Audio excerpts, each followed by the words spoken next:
नमस्कार, मैं स्वागत है आपका। आप देख रहे हैं उत्तराखंड लाइव। मैं हूं आपके साथ शिल्पा तोमर। सीएम धामी का प्रयागराज का दौरा आज। महाकुंभ में संगम में डुबकी लगाने मुख्यमंत्री पुष्कर सिंह धामी वहां पर आज पहुंचेंगे और संगम में स्नान के बाद सेक्टर 7 में करेंगे दर्शन। ये बड़ी खबर, बड़ी जानकारी। मुख्यमंत्री पुष्कर सिंह धामी के प्रयागराज दौरे से जुड़ी हुई। संगम में स्नान के बाद सेक्टर 7 में करेंगे दर्शन। तो आज प्रयागराज की धरा पर वहां पावन डुबकी लगाने के लिए, पवित्र स्नान करने के लिए उत्तराखंड के मुखिया पुष्कर सिंह धामी पहुंचेंगे। आज उनका ये प्रयागराज का दौरा, इसके मद्देनजर वहां पर प्रशासनिक स्तर पर तैयारियां भी की गई और एक एक करके तमाम बड़े चेहरे अलग अलग क्षेत्रों से, चाहे वो फिल्म इंडस्ट्री की बात कर ले, चाहे फिर हम पॉलिटिशियंस की बात कर ले, व्यापारियों की बात कर ले, बिजनेसमैन की बात कर ले, विदेशों से भी बड़े बड़े चेहरे पहुंच रहे हैं महाकुंभ में आस्था की डुबकी लगाने के लिए। और आज इसी कड़ी में एक और चेहरा मुख्यमंत्री पुष्कर सिंह धामी का।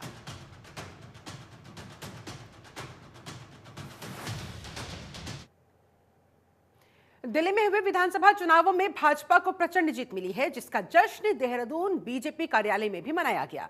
इस मौके पर सीएम पुष्कर सिंह धामी, प्रदेश अध्यक्ष महेंद्र भट्ट, कैबिनेट मंत्री गणेश जोशी के साथ तमाम पार्टी पदाधिकारी और कार्यकर्ता मौजूद रहे। पार्टी कार्यालय पर जीत का जश्न मनाया गया, आतिशबाजी की गई, ढोल नगाड़े बजाए गए। ये देखिए तस्वीरें आपके सामने, जश्न की तस्वीरें। जब से जीत हासिल हुई है दिल्ली विधानसभा चुनाव के, जब से नतीजे सामने आए हैं, बीजेपी के पार्टी मुख्यालय में कुछ ऐसे ही जश्न में डूबे हुए वहां के तमाम कार्यकर्ता दिखाई दे रहे हैं। बीजेपी की दिल्ली फतह पर सीएम धामी ने प्रतिक्रिया देते हुए कहा कि दिल्ली में 27 सालों के बाद भाजपा की सरकार बनी। दिल्ली की जनता ने मोदी की गारंटी को इस बार मान लिया है। पिछली सरकार ने दिल्ली में जितने भी घोटाले किए, जनता ने उनको उनका जवाब दे दिया है। सालों बाद गैर भाजपाई सरकारों की विदाई हुई है और ये जीत आदरणीय प्रधानमंत्री नरेंद्र मोदी जी की जो गारंटी है, उस गारंटी की जीत है। क्योंकि वो जो भी गारंटी देते हैं वो इस बात की गारंटी होती है कि गारंटी पूरी होगी। और भारतीय जनता पार्टी के संकल्प पत्र में जो भी बातें कही जाती हैं वो पूरी होती हैं। झूठ, फरेब और भ्रष्टाचार का जो शासन था दिल्ली के अंदर, जिसके कारण से दिल्ली में अनेक घोटाले हुए, चाहे वो किल का घोटाला हो, चाहे वो स्मार्ट क्लास का घोटाला हो, यमुना सफाई का घोटाला हो, अनेक घोटाले, चाहे शराब का घोटाला हो, उन सब घोटालों का अंत हुआ है। और मैंने दिल्ली के अंदर अनेक स्थानों पर मैं चुनाव के दौरान गया था, वहाँ मैंने लोगों के चेहरे पर परिवर्तन की लहर देखी थी, साफ गुस्सा देखा था।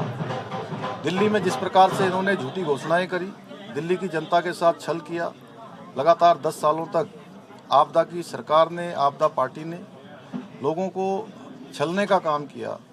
लोग बदलाव चाहते थे और डबल इंजन की सरकारें जो आदरणीय प्रधानमंत्री मोदी जी के नेतृत्व में पूरे देश के अंदर आज विकास के नए नए कीर्तिमान स्थापित कर रही हैं। अगली खबर अल्मोड़ा से है, जहां दिल्ली विधानसभा चुनाव में भाजपा की बड़ी जीत हुई तो आम आदमी पार्टी ने अरविंद केजरीवाल की अगुवाई में हार का सामना किया, हार को स्वीकार भी कर लिया। इसी पर केंद्रीय राज्य मंत्री अजय टम्टा ने कहा कि दिल्ली में प्रचार के दौरान ही लग रहा था कि जनता ने इस बार परिवर्तन का मन बना लिया है। दिल्ली के लोगों को केजरीवाल ने पिछले 10 सालों से सिर्फ ठगने का काम किया। अब भाजपा की डबल इंजन की सरकार बन गई है, अब दिल्ली का विकास तेजी से होगा।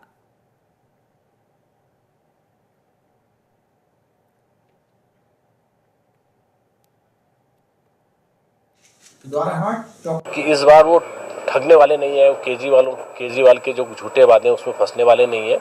नरेंद्र भाई मोदी जी के जो 17 योजनाएं जो एक आम गरीब आदमी के लिए, उसके अंतिम पंक्ति में खड़े व्यक्ति के लिए, डेवलपमेंट के लिए है, उनको वो लोग लेना चाहते थे और राष्ट्रवाद के साथ खड़ा होना चाहते थे और नरेंद्र भाई मोदी जी के साथ खड़े होकर के डबल इंजन को बनाना चाहते थे और उन्होंने डबल इंजन को बनाने का काम किया है। और इसलिए केजरीवाल को तो हार नहीं था। आम आदमी पार्टी का अब अस्तित्व खत्म हो जाएगा धीरे धीरे सभी जगह से, और जहाँ भी उनका, मुझे लगता नहीं है कि वो एक बहुत लंबे चलने वाली पार्टी थी और उनकी जो लोगों को ठगने की पार्टी थी। मगर दिल्ली के लोगों का एक बहुत बड़ा नुकसान हुआ कि पिछले 10 वर्ष तक वो ठगे रहे, केंद्र सरकार और राज्य सरकार की जो योजनाओं का लाभ मिल सकता था भरपूर, वो लाभ वो लेकर के दिल्ली के वो एक बहुत सुदृढ़ और मजबूत बना सकते थे कि इस बार वो ठगने वाले। खबर देहरादून से है, जहां धामी मंत्रिमंडल में खाली चल रहे 4 मंत्री पदों को भरने का विषय फिर से चर्चाओं में है। इस पर बीजेपी प्रवक्ता हनी पाठक ने प्रतिक्रिया देते हुए कहा, इन प्रक्रियाओं पर जल्द ही केंद्र और राज्य सरकार मिलकर फैसला लेगी। कैबिनेट विस्तार पर पार्टी में चर्चाएं ऑलरेडी चल ही रही है और जल्द ही इस पर भी निर्णय ले लिया जाएगा। वहीं कांग्रेस प्रवक्ता प्रतिमा सिंह ने ये कहा है कि भाजपा कैबिनेट विस्तार पर कई बार चर्चा कर चुकी है, लेकिन धामी सरकार कैबिनेट विस्तार पर फैसला नहीं ले पाएगी। बता दें आपको, मुख्यमंत्री पुष्कर सिंह धामी ने मार्च 2022 में जब दूसरी बार शपथ ली थी, तब उनके मंत्रिमंडल में 3 मंत्री पद रिक्त रखे गए थे। इसी बीच कैबिनेट मंत्री चंदन रामदास के निधन की वजह से एक और मंत्री पद रिक्त हो गया था। इस तरह से कुल मिलाकर 4 मंत्री पद जो खाली पड़े हुए हैं।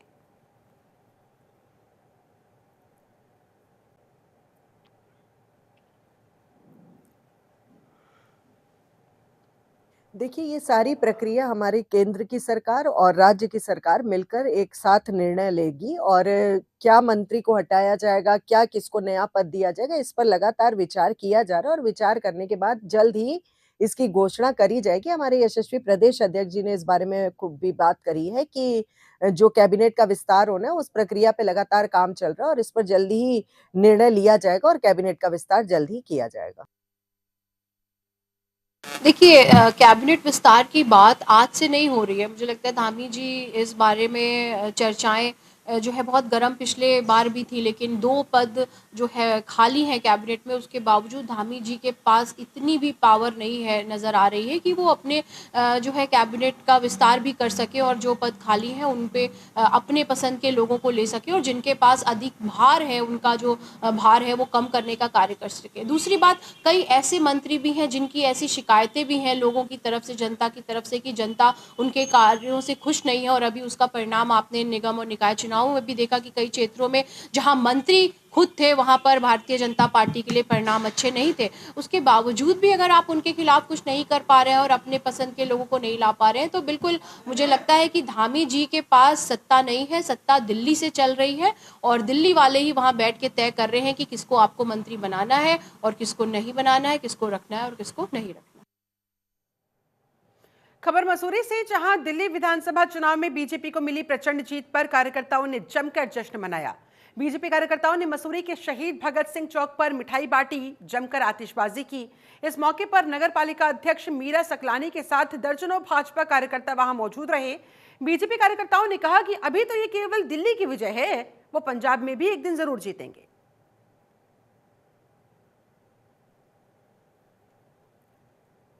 मैम क्या कहेंगी, 70 सीटों पे कई सीटों तक सीमित करके रह गई है इस बार? देखिए, ये तो केजरीवाल सरकार के कामों की व्याख्या कर रहा है। ये चुनाव जिस तरीके का उन्होंने काम किया है उसी तरीके का उनको नतीजा भी मिला है। जिस प्रदेश का मुख्यमंत्री चुनाव हार जाए, जिस प्रदेश के मुख्यमंत्री को जेल जाना पड़ जाए, तो उस प्रदेश की जनता का क्या हाल होगा, क्या हश्र हो रहा होगा, ये वही जान सकती है। इसलिए उन्होंने इस बार बहुत अच्छा निर्णय लिया है। दिल्ली की जनता ने मोदी जी पे विश्वास किया है, मोदी जी के कामों पे विश्वास किया है, मोदी जी की नीतियों पे विश्वास किया है। खबर पौड़ी गढ़वाल से है, जहां सीएम योगी आदित्यनाथ के 3 दिवसीय दौरे का आज अंतिम दिन है। आज सीएम योगी का बहुत मनोहर पल सामने आया उनके, जिसमें उनके सीएम योगी को नतीनी के साथ दुलार करते हुए उनको देखा जा सकता है। बता दें आपको, सीएम योगी अपने गांव पंचूर में पहुंचे हुए हैं। वो अपनी भतीजी की शादी में शामिल होने के लिए अपने घर पहुंचे हुए हैं।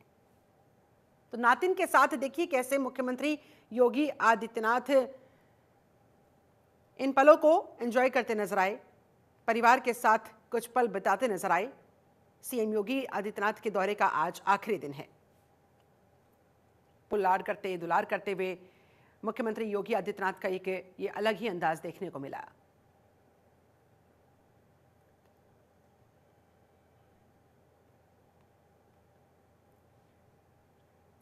खबर देहरादून से, जहां राजधानी के नगर निगम में नए मेयर सौरभ थपलियाल ने पार्षदों के साथ पद और गोपनीयता की शपथ ली।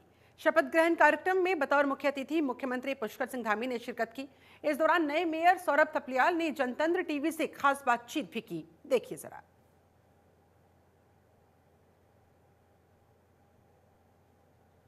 देहरादून में है और मेरे साथ महापौर देहरादून सौरभ थपलियाल हैं, जिन्होंने अभी अभी शपथ ली है और शपथ के बाद अपनी कुर्सी यहाँ पर संभाली है। सौरभ जी, आपसे जानना चाहेंगे, कुर्सी आपने संभाल ली है, कार्यभार आपके ऊपर आ गया है, किस तरह की प्राथमिकता रहने वाली है?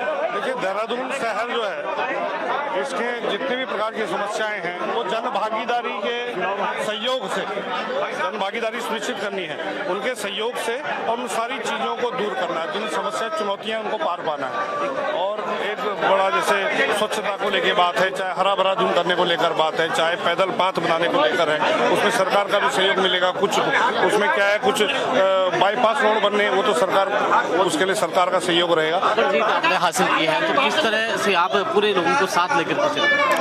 देखिए, सब लोगों को साथ लेके चलना है और इसमें ऐसा नहीं है कि अपना क्या कोई किसी भी दल से हो, अगर जो भी इस देहरादून शहर का भला चाहता है मैं उसके साथ खड़ा हूँ, चाहे वो किसी भी दल से हो। निश्चित तौर पे बाकी अन्य भी जो हैं, जो किसी भी पार्टी से हो, परंतु अगर उसका मन अच्छा है और वो वाकई में काम करना चाहता है तो वो हम उसको भी साथ लेके काम करेंगे। चलिए, बहुत बहुत धन्यवाद बातचीत करने के लिए। तो ये हमारे साथ मेयर देहरादून थे, जिन्होंने अपनी प्राथमिकता गिनवाई। उन्होंने कहा कि जो काम पहले के रहे हुए अब उनको पूरा करने का पूरा प्रयास हो करेंगे। अपने सहयोगी रोहित कुमार के साथ हरीश ठंडा, जनतंत्र टीवी, देहरादून।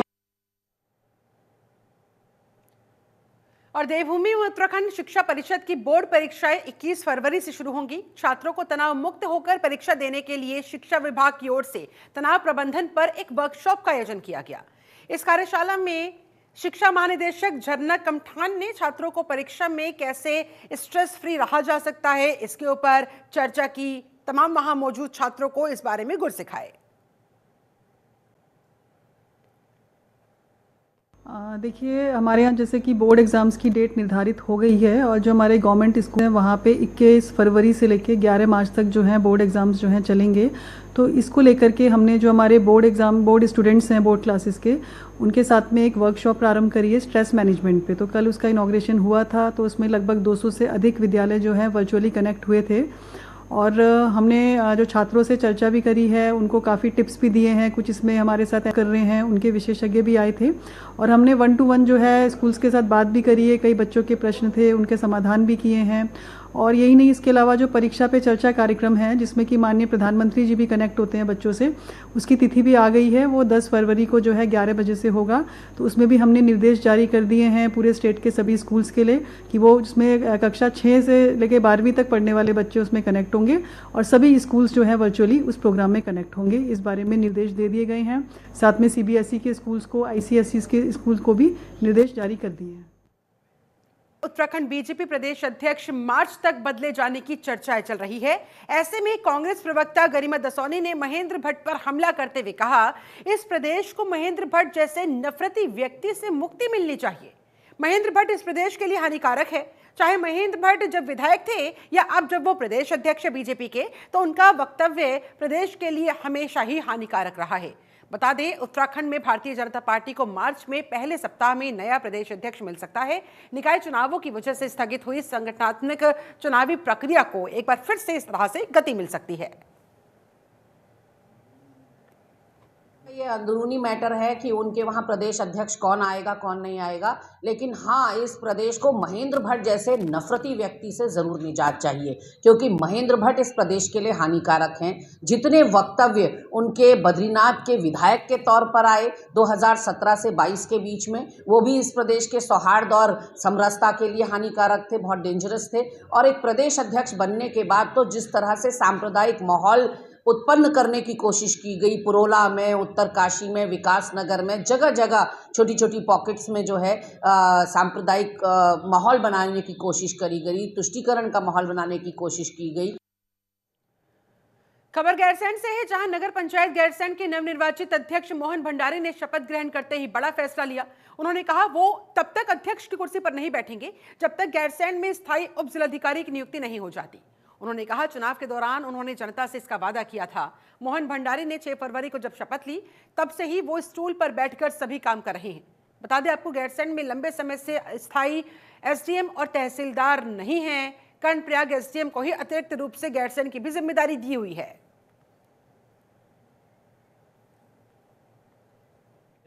गैरसैंण में अभी मैं नवनिर्वाचित अध्यक्ष के रूप में चुना गया हूं। कल शपथ थी, लेकिन मैंने जनता से ये वादा किया था कि जब तक गैरसैंण में जो हमारा ग्रीष्मकालीन राजधानी है उसमें स्थायी एसडीएम नहीं आ जाता तब तक मैं कुर्सी पर नहीं बैठूंगा। और जनता से किया वादा के अनुसार मैं कुर्सी पर नहीं बैठ रहा हूं, बल्कि अपने कार्य बगल की कुर्सी में बैठ कर रहा हूं। मैं सरकार से यही अनुरोध करना चाहता हूं, इस ग्रीष्मकालीन राजधानी जिसे आपने कहा, यहाँ पर चाहे आप स्वास्थ्य की स्थिति देखिए, चाहे यहाँ पर सड़कों की स्थिति देखिए, यहाँ पर सुनने वाला एक अधिकारी तक नहीं है। एसडीएम तो छोड़ो, यहाँ पर तहसीलदार तक नहीं है। तो क्या हमारी राजधानी की स्थिति है जिसको हम लोग ग्रीष्मकालीन राजधानी करके पूरे प्रदेश भर देश भर में ढोल पीट रहे हैं कि हम पहाड़ की राजधानी पहाड़ में बनाना चाहते हैं। उत्तराखंड में चल रहे 38वें राष्ट्रीय खेल का समापन 14 फरवरी को हल्द्वानी स्थित गोलापार स्टेडियम में होगा। समापन समारोह में केंद्रीय गृह मंत्री अमित शाह शिरकत करेंगे। इसे लेकर शासन और प्रशासन ने जोरों शोरों से तैयारियां शुरू कर दी है। बता दें आपको, राष्ट्रीय खेलों का शुभारंभ पीएम नरेंद्र मोदी ने किया था। देखिए, हमारे समापन समारोह जो 14 तारीख का तय है, जिसमें गोलापार में स्टेडियम में हो रहा है, और इसमें काफ़ी बढ़िया कार्यक्रम होगा, रंगारंग कार्यक्रम भी होगा। और जो एथलीट रिकॉर्ड ब्रेकर होंगे, टीम शील्ड ट्रॉफी होगी, ये लोग उनको वहाँ पे प्रदान किया जाएगा। माननीय गृह मंत्री जी का आने का है, तो इस तरह से हम लोग प्रोग्राम की रूपरेखा तैयार कर लिए हैं और हल्द्वानी में इसको लेकर बृहद रूप से तैयारियां भी हो रही हैं। खबर लक्सर से है, जहां पुलिस ने रेप के आरोपी को गिरफ्तार किया है। पीड़ित महिला ने पुलिस को तहरीर दी थी, जिसमें बताया गया था कि गांव के साहिब मोहब्बत ने पहले उसे नशीला पदार्थ खिलाया, उसके बाद उसके साथ दुष्कर्म की वारदात को अंजाम दिया गया।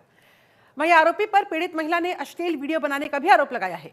बता दें, पुलिस ने मामले में आरोपी के खिलाफ बलात्कार समेत कई धाराओं में मुकदमा दर्ज कर लिया है, उसे गिरफ्तार कर लिया है।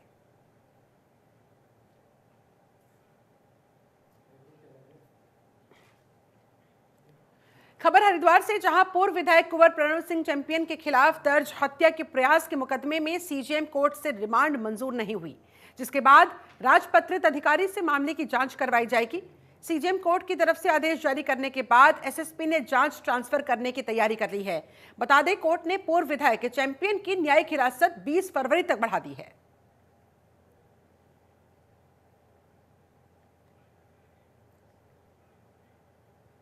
चलिए, इसके साथ उत्तराखंड लाइव में फिलहाल बस इतना ही। बने रहे जनतंत्र टीवी के साथ।